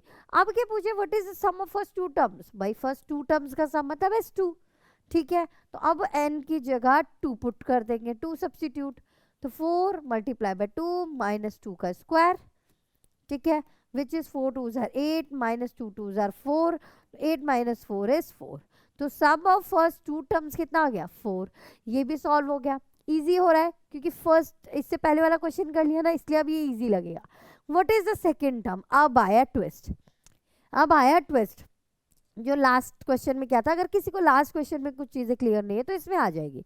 देखो सेकंड टर्म क्या होगी, फिर मैं बता देती हूँ। सेकंड टर्म देखना, टर्म 1 मतलब A1, टर्म 2 मतलब A2, टर्म 3 मतलब A3। तो वैसे ही इनका अगर सम करें, देखो इसका सम क्या आएगा S1, इन दोनों का सम क्या आएगा S2। अब ये यहाँ से लेके यहाँ तक का सम, S3 का मतलब होता है यहाँ से लेके यहाँ तक का 3 टर्म्स का सम, तो ये क्या हो जाएगा S3। समझ आ रहा है, समझ आ रहा है। तो वैसे ही S2 क्या निकला हमारा A1 प्लस A2, S2 क्या निकला A1 प्लस A2।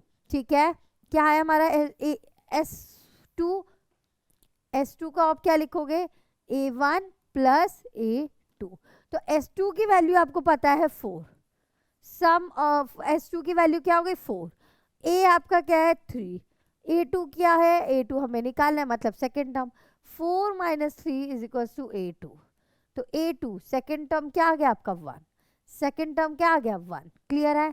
ऐसे ही थर्ड टर्म निकालेंगे। अब थर्ड टर्म क्या होगा, A1 plus A2 plus A3 is equal to sum S3। ध्यान से देखना, S3 क्या होगा A1 plus A2 plus A3, या फिर इसको आप क्या लिख सकते हो, सम of 3 terms. A1 plus A2 क्या था S2, A1 और A2 को ऐड करेंगे तो क्या आएगा S2 प्लस A3। तो यहाँ पे अगर आप वैल्यू सब्स्टिट्यूट कर दो तो आपका A3 निकाल देंगे इसके लिए, बट आपको क्या निकालना पड़ेगा पहले S3। अब मैं S3 निकाल रही हूँ तो n की जगह, n की प्लेस पे क्या पुट कर देंगे 3 माइनस 3 स्क्वायर, तो कितना आ गया 12 माइनस 9 विच इज 3। S3 क्या आ गया, sum of 3 terms is 3। Is it clear, 4 3s are 12 minus 3 का square is 9, sum of 3 terms is 3, sum of 2 terms क्या आता है हमारा 4। कुछ तो रॉन्ग है, एक second. S3 4 multiply by 3 is 12 minus this 8 minus 4 is, देखते हैं भाई कुछ होगा, 12 माइनस 9 इज 3। ठीक है, तो ये हमारा S3 आया, तो यहाँ पे 9 सब्स्टिट्यूट कर देंगे।